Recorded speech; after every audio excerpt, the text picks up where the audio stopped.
kitegeeza nti agenda kunkwasa Ddamula.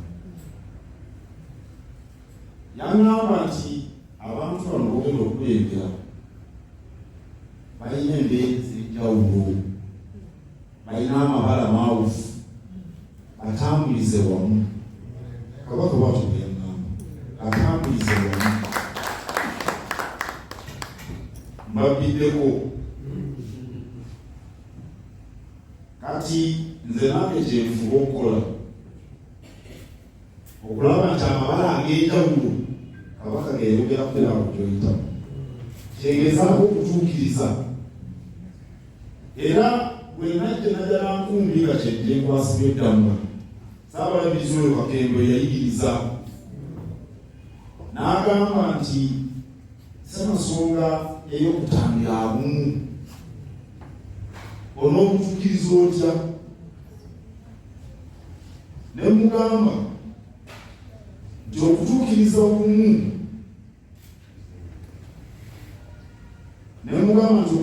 obumu, nina okukola obwenkanya. Nabyogera bali ku muzindaalo najja nankumbi mu kanisa. Ate okutuukiriza obwenkanya nina okukola ekituufu. Ate okukola ekituufu nina okulondoola amazima. Bwetyo bwe namugamba abijjukira nandibadde emyaka giyiseewo 10 ku kyambyoge.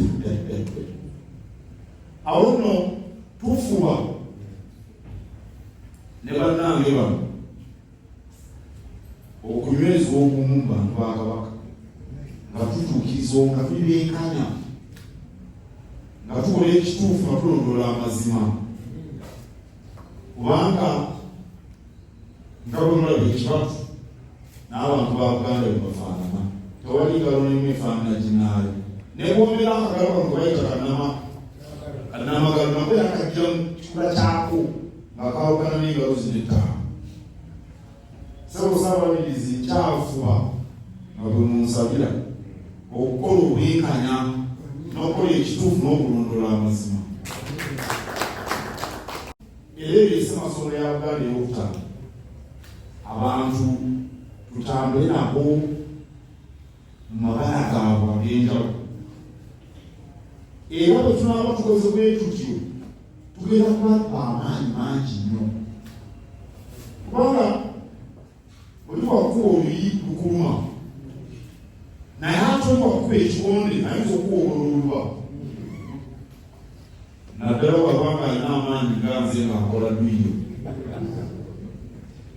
Buganda ey'omulembe omuteri tulina kuba nga kikonde. Ffenna twegattira mu kibatu netufunye engalo tukola ekikonde netwaba amaanyi. Ebizibu ebisinga tujja kubivumba nga tuli wamu.